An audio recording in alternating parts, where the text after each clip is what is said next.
120 pazjent b'kundizzjoni rari li s'issa bil-fors ridu jiġbru l-mediċini mingħajr ħlas mill-Isptar Mater Dei, issa jistgħu jiġbru dawn mill-spiżerija tal-għażla tagħhom, kif l-iskema tal-POYC issa ġiet estiża għal dawn il-pazjenti wkoll.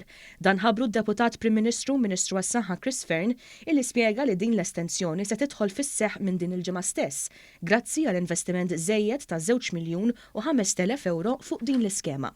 Silja Falzon, il-kap eżekuttiv tal-POYC, spjegat li pazjenti b'mart rari ġieli jilmentaw mill-fatt li kienu kostretti jiġbru l-mediċini tagħhom mill-Isptar, xi ħaġa li għal żmien twil kienet ta' skariċċ għalihom u għal qrabathom. Kellna xi ftit każijiet fejn il-pazjenti fil-fatt għamlu suġġerimenti fejn talbu li jkunu jistgħu jiġbru din il-mediċina mill-ispiżerija tal-għażla tagħhom.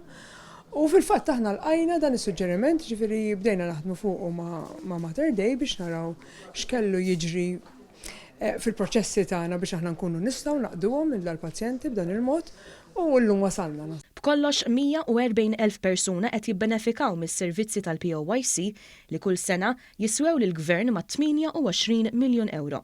Il-Ministru Fern spjega li l-iskema hija offruta f'aktar minn 20 spiżerija madwar il-pajjiż u qed jiġu offruti aktar minn 250 miljun tip ta' mediċina differenti. Però jkollna kondizzjonijiet li huma rari, kondizzjonijiet ta' mart rari li allura jkollok każ pereżempju kull 4 snin, kull 5 snin.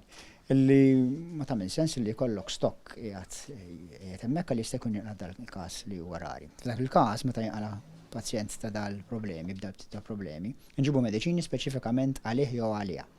U fil-fatt għandna madwar 70 mediċina li bħalissa l-Gvern iġib speċifikament għal persuni li għandhom mart rari u daw issa millum minn din il-ġimgħa bdew jitqasmu wkoll jew jistgħu jiġbruhom ukoll mill-ispiżerija tal-għażla tagħhom.